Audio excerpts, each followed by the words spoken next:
시기를 넘어섰는데 속에서 이렇게 자꾸 이야기를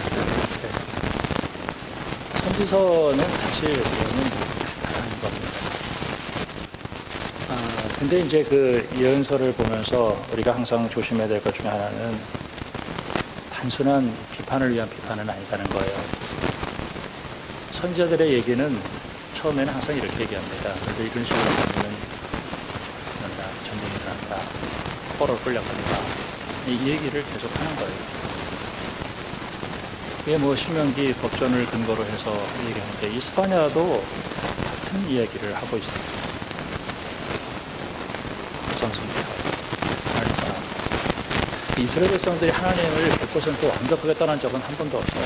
적당히 계속 있는 거죠. 혼합주의. 특별히 뭐 호세아서 같은 데는 굉장히 강하게 나타나고 있고, 그리고 지도자들의 타락, 영적인 어두움.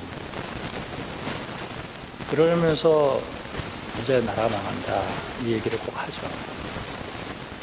그럼에도 불구하고 항상 소망과 비전을 꼭 얘기를 해요. 하나님이 너희를 구하시고, 우리 그 노래 있잖아요. 스바냐 3장 16절인가요? 너의 하나님 여호와가 너희 가운데 계시니 그는 구원을 베푸실 전능자시라. 이게 이제 그 전쟁의 한복판 속에서도 하나님이 우리에게 회복을 선언해 주고 계신 거예요. 그러니까 우리가 그 세상 사람들을 보면은 단순히 뭐 부정적인 얘기 막 하는 그런 사람들 들으면은 막 머리가 아파요. 근데 하나님의 사람은 그 가장 어둠 속에서도 이 새벽별을 얘기하고 소망과 위로를 꼭 얘기하고 있다는 사실. 참 이 예언서의 아주 그 특징이 보여줄 수 있습니다. 지금 우리가 현실적으로 참 여러 가지 현실이 좀 힘들고 어렵다 할지라도 여러분 항상 무지개의 언약을 바라보고 소망 가운데서 꼭 승리하기를 바랍니다. 자, 오늘 말씀 읽었는데 좀 말씀이 어려워요. 성경을 우리가 보면서 성경은 그렇게 만만한 성경이 아니에요. 근데 처음에 읽을 때는 그냥 다 아는 것 같지만은 좀 자세히 들여다보면은 굉장히 어렵다 그런 생각이 들어요. 또 제가 또 어려운 걸 또 쉽게 얘기해 주려고 또 제가 이렇게 있지 않습니까? 목사의 위치는 그거죠. 어려운 거를 쉽게 얘기해 줍니다. 어떤 사람이 여러분에게 200만 원짜리 시계를 줬다. 여러분은 받을 거예요, 안 받을 거예요?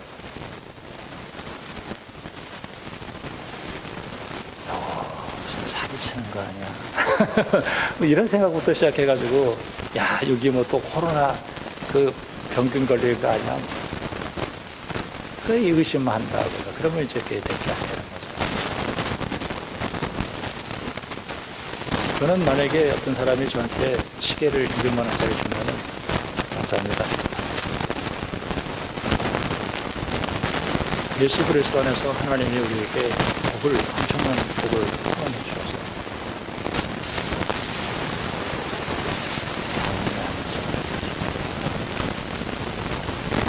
복 받기 싫으세요? 나 예수 믿는 게 복 받으려고 내가 예수 믿었죠. 내가 뭐 예수는 그냥 복을 선언해 주셨어요. 제가 성경을 읽으면서 복을 선언해 주셨어요. 예수가 복을 다 선언을 해요. 그 다음에 그 복이 필요한 인간의 현실을 꼭 얘기해요. 제가 성경을 보면서 제가 깨달은 거예요. 인간은 복을 받아야 살 수밖에 없는 인간이라는 거예요. 우리 복이 필요하다.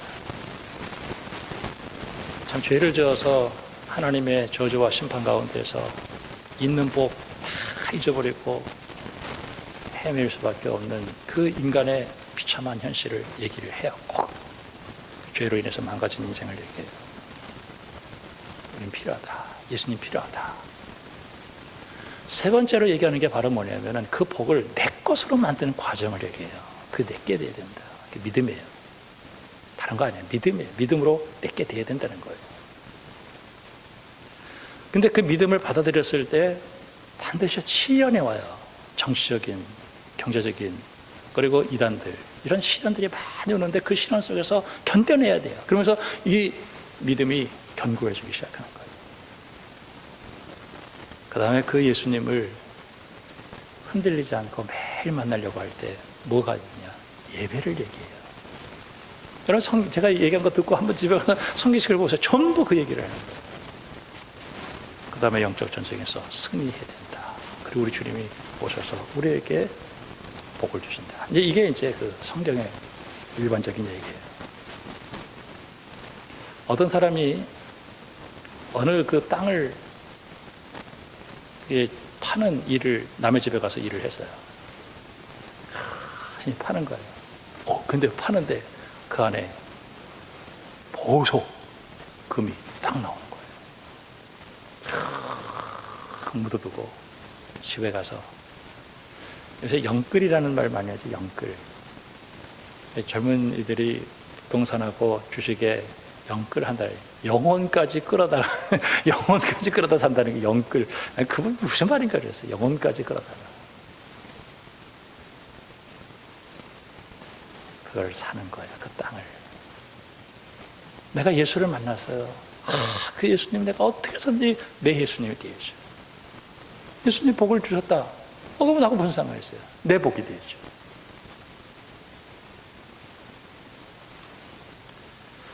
제가 어떤 나이가 52살 목사님인데 저하고 최근에 한 이틀 정도 얘기할 수 있는 기회가 있었어요. 목사님, 제가 목사님을 안 지가 참 오랜 세월, 한 18년 정도 목사님을 알았는데 참 이틀 얘기했는데 목사님에 대한 인상이 완전히 달라요. 그래서 어떻게 달라냐 그랬더니 목사님은 첫째 굉장히 근엄해 보이는데, 그래가지고 굉장히 이 완고하고 사람들하고 대화도 잘 안 하고 아주 이렇게 아주 그런 사람처럼 외모가 보이는데요. 내가 왜 그렇게 보였는지 모르겠어요. 난 굉장히 자유롭고 이렇게 또 부드럽고 이런데 왜 날 그렇게 봤는지 모르겠어요. 목사님하고 한 이틀 얘기했는데 생각이 완전히 바뀌었습니다. 예수님 주변에도 사람들이 예수님은 똑같은 예수님이지만은 그 반응이 다른 거예요. 저는 예수님 너무 좋아요. 예수님이 너무 좋아요. 예수님의 이름만 불러도 눈물이 나고 너무 좋아요. 6장은 제가 넘어간 거는 복음에 대한 다른 다시 해석이 있고, 5장에서 우리가 보면서 가장 지금 머릿속에 기억 남는 것 중에 하나는 새 포도주는 새 부대, 그러니까 반응에 대한 얘기를 했었죠. 오늘 7장도 그런 얘기를 하게 되는데, 오늘 7장에서는 예수님께서 피리를 부는데 춤을 추지를 않는 거예요. 그거를 하는데도 울지를 않아요. 이제 이 시대를 향한 그 주님의 말씀입니다. 우리가 예수님 이름을 부르면 너무 감사하죠. 새벽에 어떤 분이 울면서 기도를 해요. 그러니까 제가 이제 걱정할까 봐서, 목사님, 제가 지금 우는 거는요, 하나님의 은혜가 너무 감사해서 우는 거예요. 그러더라고요. 그래서 제가 하나님의 은혜가 너무 감사해서. 오늘 예수님이 오셨을 때 18절 말씀부터 보면은 세례 요한의 제자가 예수님에게 가라 그래요. 그래서 이 세례 요한이 흔들리는 거예요. 세례 요한이 흔들리면서 우리가 다른 일을 기다릴까요? 그래요. 그러니까 예수님이 오셔서 자기들이 생각하는 거하고 다르게 정치적인 핍박, 경제적인 어려움이 계속되니까 내가 예수 잘못 믿은 거야 하는 그 생각 속에 세례 요한까지도 흔들렸어요. 예수님께서 21절에 질병, 고통, 악귀가 떠나가고 그 다음에 맹인들이 보게 되고, 그리고 맹인들이 보고 못 걷는 사람이 걸고 나병이 깨끗함 받고 귀 먹은 사람들이 듣고 죽은 자가 살아나고 가난한 자에게 복이 전달된다. 누구든지 나로 말미암아 실족하지 않은 자는 복이 있다. 저는 여러분에게 오늘 이 시간 축복하고 싶습니다. 예수님에 대해서 세상 사람들이 어떻게 얘기하든지 여러분들은 예수님을 사랑하는 여러분들이 되기를 주님의 이름으로 축원합니다. 저는 이 말씀이 내가 예수님 때문에 실족한다라고 하는 거는 뭐냐면 미끄러진다는 거거든요. 그 세례요한에 대한 얘기는 누가복음 1장에서 예수님보다 6개월 먼저 와가지고 예수님의 학기를 여는 사람이라고 이렇게 다 알고 있었어요. 그리고 그 아버지가 그 엄마가 다 얘기했겠죠. 그럼에도 불구하고 그가 자기에게 주어진 사역을 하면서 이게 진짜 이분이 메시아인가 할 정도로 의심이 될 정도로 힘든 세상이었죠. 우리도 어떨 때는 보면은 내가 예수를 따라가는 게 이게 바르게 따라가는 건가 아닌가 하는 그런 그 생각이 우리도 들 때가 있지만은 그때마다 우리가 바로 물리치죠. 시편 73편을 보면은 악인의 형통함이 나와요. 악인이 왜 이렇게 잘 되는 거예요? 악인들은 교회도 안 가고 악인들은 참 예수도 안 믿는데 왜 이렇게 잘 되는 거야? 나는 예수 믿고 따라왔는데 나는 왜 이렇게 힘들고 어려운 일이 생기는 거야? 나 예수 믿지 말을까? 이렇게 생각을 했었어요. 그러나 내가 하나님의 성소에 들어가고 나서 비로소 깨달았다. 그까짓 게 아무것도 아니구나. 잘 되는 게 아니다. 잘 되는 게 아니에요. 욥기를 읽어보면은 의인의 고난이 나와요. 참 어느 날 사탄이 하나님에게 고발을 하는 거예요. 욥이 하나님이 축복해 주니까 믿지 아마 다 걷어가면 아마 안 믿을 거려. 하나님이 욥이 고난 받는 거를 사탄에게 허락을 해요. 처음에 재산이 순간적으로 다 날아가 버려요. 그 많던 재산이. 자식들이 다 죽어. 자기 몸에 병이 와. 하늘에서 사탄은 뭐 하늘에 없죠. 도망쳤으니까. 그 생각만 간 거죠. 생각만. 하나님이 욥이 어떻게 하나. 욥이 저는 욥기를 보면서 주신 자도 여호와시고 가진 자도 여호와신다. 그러면서 욥이 계속 하나님 물어요. 하나님 내가 왜 이 고통스럽습니까? 그 고난의 원인이 뭡니까? 계속 물어요. 친구들이 왔는데 3장부터 그냥 38장까지 계속 네가 뭔가 죄를 졌으니까 그렇지 왜 죄를 진 게 생각이 안 나는 거예요. 계속 물어요. 저는 욥기의 핵심은 바로 그거라고 생각합니다. 욥이 떠나지 않아요. 심지어는 어떨 때는 자기의 생애를 막 저주하기도 하고 하나님 왜 나를 만드셨냐고라고 이렇게까지 하면서 도발적인 언어를 막 쓰고 하지만은 욥은 한 번도 떠나지 않아요. 그리고 나중에 욥이 깨달은 것 중에 하나가 뭐냐면은 내 인생이 야생처럼 힘들지만 하나님 나를 다스리신다. 저는 요새 하나님이 저를 다스린다는 생각을 하면서 너무 기뻐요. 너무 감사하고. 환경은 환경일 뿐이에요. 상황은 상황이고. 나는 예수님 꼭 붙들고 말씀과 기도로 나는 위험 속에 내 자신을 던져도요. 하나님이 어떻게 이렇게 나를 이렇게 사랑해 주시는지. 전 너무 감사해요. 참 감사해요. 하나님은 나에게 복을 너무 많이 주었어요. 그러나 내가 할 거는 아무것도 없어요. 난 예수님만 붙들고 가는 거예요. 예수님께서 해주시는 거예요. 톨스토이의 전쟁과 평화에서 그 모스크바가 불타고 그들은 도망치고 희망이 없는데 그 가운데서 어떤 사람이 이런 얘기를 해요. 하나님이 통치하신다. 근데 갑자기 그 프랑스가 군대가 퇴각을 하는 거예요. 여러분의 얼굴에 항상 하나님이 주시는 평안이 있기를 주님의 이름으로 축복합니다. 그러면서 이런 얘기를 하는 거예요. 이제 우리가 가면서 이제 요한에 대해서 너희가 무엇을 보려고 광야에 갔냐? 갈대를 보러 나갔냐? 그렇지 않으면은 부드러운 옷을 입은 화려한 옷을 입은 사치하게 입은 사람들 그런 사람들 보려고 갔냐? 광야에서 그런 사람 없다. 선지자를 보려고 왔냐? 선지자들보다 더 훌륭한 이 예수 그리스도가 있다. 저는 예수님을 보면서 어떻게 반응하느냐 하는 것이 굉장히 중요한데 그러면서 예수님께서 이 세례 요한을 향해서 칭찬을 해줘요. 참 그 여자가 낳은 사람 중에서 요한보다 큰 자가 없다. 그러나 하나님의 나라에서는 극히 작은 자라도 이보다 크다라고 얘기를 하고 있습니다. 자, 이제부터 예수님의 그 모습을 보면서 육체를 보면 안 된다는 거죠. 예수님을 육신으로 보면 안 된다는 거예요. 영으로 봐야 돼요. 영의 눈으로. 고린도전서 1장에 보면은 분열이 일어나요. 교회에. 그때 사람들이 하나님을 따르기를 포기하고 인간을 따라요. 누가 설교 잘하느냐. 여러분, 교회 나오는 거는요, 하나님 그 예배 드리러 나오는 것이 설교 들으러 나오는 거 아닙니다. 얼마나 목사가 얼굴이 잘생겼나, 얼마나 찬송가를 잘하나, 얼마나 목회를 잘하나, 그거 보러 나오는 거 아니에요. 나는 하나님께 예배를 드리러 나온 거예요. 하나님께서 일산한광교회 가서 예배를 드려라. 그래서 나는 예배를 드리러 나온 거예요. 멀리서도 오고 가까이서도 오고, 내가 이곳에 와서 예배 드려야 은혜가 되니까 오는 거예요. 하나님께 예배 드리는 가운데 설교도 있는 거예요. 근데 고린도 교회는 누가 설교를 잘하느냐에 따라서 아볼로, 게바, 그리스도,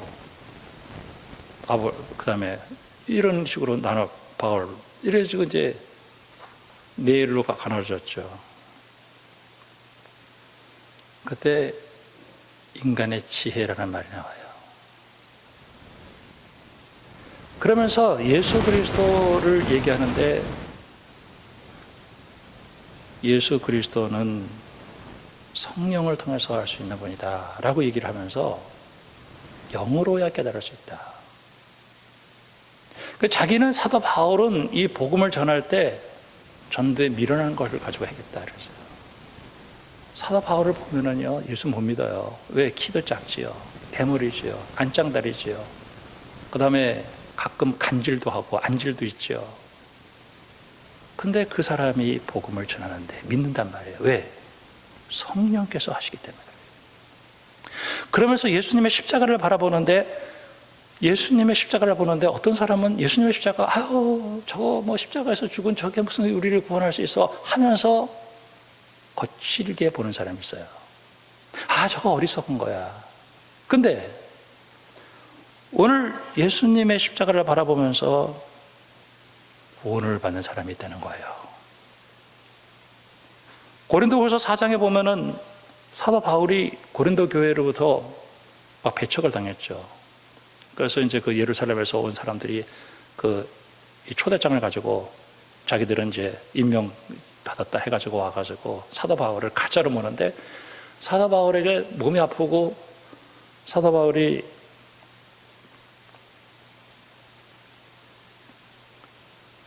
돈을 착복했다라고 몰아가면서 가짜로 몰기를 시작하는 거예요. 사도 바울이 진짜다라는 얘기를 하면서, 그가 쭉 얘기되지만은 그 중에서 이 얘기를 하는 게 참 인상이 있어요. 자기는 똑같다는 거예요. 언제나 순수하게 그냥 하나님 말씀만 전했는데, 어떤 사람에게는 사망에 이르는 냄새가 나는 거예요. 그 사람에게는 사도 바울이 사망에 이르는 냄새가 나는 거예요. 근데 어떤 사람에게는 사도 바울에게서 생명에 이르는 향기가 된다는 거예요. 어떻게 똑같은데 양쪽으로 반응이 다르냐 하는 거예요. 저는 다시 한번 여러분에게 이 시간 강조하고 싶습니다.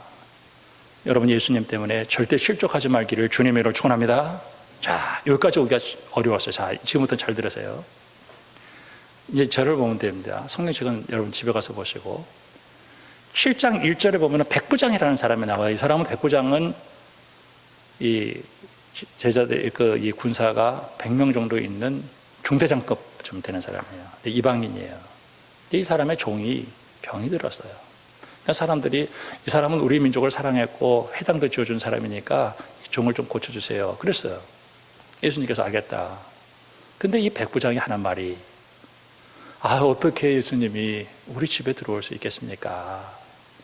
그죠? 나도 우리 부하가 있는데 일로 와. 그럼 네. 저로 가. 네. 그런데 예수님께서 한 말씀만 해주세요. 그럼 병이 낫겠습니다. 우리 집까지 올 필요 없습니다. 한 말씀만 해요. 이야, 이스라엘에 이런 믿음이 없다. 그리고 딱 고쳐줬어요. 이게 뭐예요? 제가 설교하면서 오늘 결론이 나잖아요. 백부장의 반응이에요. 그 예수님을 향한 그 굉장한 능력을 인정하고 말씀 한마디면 된다 이거예요. 주님 말씀 한마디면 내 인생 바뀐다는 거예요. 주님 말씀 한마디면 내 인생이 끝난다는 거예요. 두 번째로 나오는 게 나인성 과부예요. 이 나인성이라고 하는 그 성이 있었는데 그 성에 과부가 살았는데 거기에 아들 하나가 있었어요. 독자 외아들. 이 죽었어요. 청년이에요. 얼마나 기가 막혀요. 여러분, 사람이 인생이 너무 기가 막히면은 기도가 안 됩니다. 눈물도 안 나요. 너무 기가 막힌 거예요. 여기서 이 사람이 예수님에 대해서 어떤 도움을 청하지 않았어요. 예수님께서 청년아 일어나라 그랬더니 살아난 거예요. 하나님이 긍휼히 여겼다는 거예요. 예수님이 긍휼히 여겼다는 거예요. 참 우리가 어떨 때는 너무 기가 막혀서 기도도 안 될 때가 있어요. 너무 억울하고 너무너무 힘들어서 기도가 안 될 때가 있어요. 눈물도 말라고. 그럴 때도 주님은 나를 버리지 아니하시고 나를 고쳐주신 하나님. 그 다음에 7장 36절에 보면은 바리새인의 집에 예수님께서 음식을 먹으러 들어가셨어요. 이 바리새인이 들어갔는데 밥을 먹는데 예수님이 들어왔는데 발 씻을 물도 주지 않았어요. 44절에. 이 여인이 한 여자가 동네에 죄 지은 여자, 37절. 여자가 그 감옥에 갈 때 여자들이 감옥에 들어가면은 그 이렇게 물어보면은 대부분 다 사기를 많이 쳤나 봐요. 근데 이 여자가 무슨 죄를 졌겠나? 한번 생각해요. 이 여자 무슨 죄를 졌겠어요? 한번 생각을 해보세요. 이 여자가 무슨 죄를 졌겠어요? 상상에 맡길 수밖에 없습니다. 근데 이 여자가 갑자기 예수님에게 와서 그 남자들 틈을 비집고 들어와가지고 눈물로 발을 씻고 머리털로 닦고 그리고 향유를 쭉 붓는 거예요. 그러니까 예수님 그러면서 이 바리새인이 뭐라고 얘기하냐면은 저 여자가 죄인인데 어떻게 저렇게 할 수 있는가 이렇게 얘기를 해요. 예수님께서 여기 50만 원, 500만 원 빚진 사람이 있고 여기 5천만 원 빚진 사람이 있는데 갚을 게 없어서 둘 다 탕감해 줬는데 누가 더 감사하겠냐? 많이 탕감해 준 사람이겠죠. 이 여자가 나를 만나서 죄를 청산했다는 거예요. 참 이 여자가 그 일을 하고 싶었겠어요? 이 여자가 죄를 짚고 싶었겠어요? 저는 성경을 보면서 두 가지입니다. 하나님의 종이냐 죄의 종이냐 둘이에요. 중간지대는 없어요. 내가 하나님의 종이 돼서 하나님에게 헌신하는 사람이냐 그렇지 않으면 죄의 종으로 죄에게 헌신하는 사람이냐 내가 예수를 믿어서 죄의 권세를 끊고 하나님의 종이 되었다라고 하는 것이 이게 놀라운 일이에요. 이 여자가 죄의 권세가 끊어진 거예요. 그러니 어떻게 예수님을 향해서 다른 사람들은 다 예수님이 다른 사람들이 다 손가락질하고 죄인으로 규정했지만 예수님만이 이 여인을 보면서 윤리적으로 도덕적으로 보지 않았어요. 구원받은 사람이에요. 이 사람도 구원받아서 예수를 믿으면 죄의 권세를 끊고 새 사람이 될 수 있다는 걸 아는 거예요. 어떻게 이 여인이 예수님을 향해서 반응하지 않을 수 있겠냐는 거예요. 네 죄가 용서를 받았다. 네 믿음이 너를 구원했다. 여기 오늘 보세요. 자, 첫 번째가 뭐예요? 백부장의 종의 병. 그 다음에 나인성 과부의 아들의 죽음. 그 다음에 이 한 여인의 죄.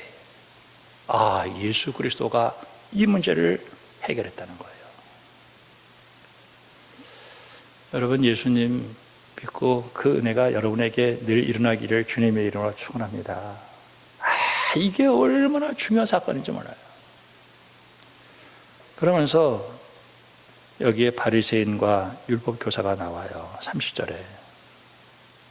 이 사람들이 예수님에 대해서 뭐라고 얘기했냐면은 33절에 세례 요한이 와서 떡을 먹지 않냐고 포도주를 마시지 않으니까 귀신 들렸다 이렇게 얘기했어요. 예수님께서 먹고 마시니까 먹기를 탐하고 포도주를 즐기는 사람 세리와 죄인의 친구다라고 얘기를 한 거예요. 삐딱하잖아요. 왜 그럴까? 저는 이 말씀 보면서 왜 이 바리새인들이 다른 사람들은 다 그렇게 반응했고 그런데 왜 예수님을 향해서 이렇게 비아냥 거렸을까? 상처구나. 이들은 바벨론 포로 70년을 살고 온 사람들이에요. 한이 맺혀 있어요. 미움과 증오로 가득 차 있고 응징으로 가득 차 있어요.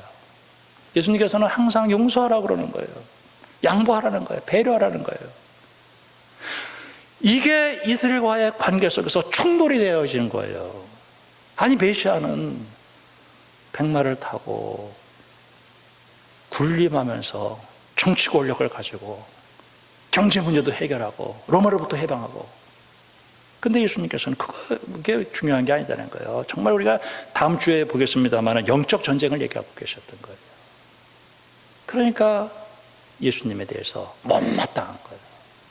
세상에 우리가 생각했던 메시아, 우리가 생각할 때 보면 때로는 예수님이 생각하고 내 생각하고 다를 때가 있어요.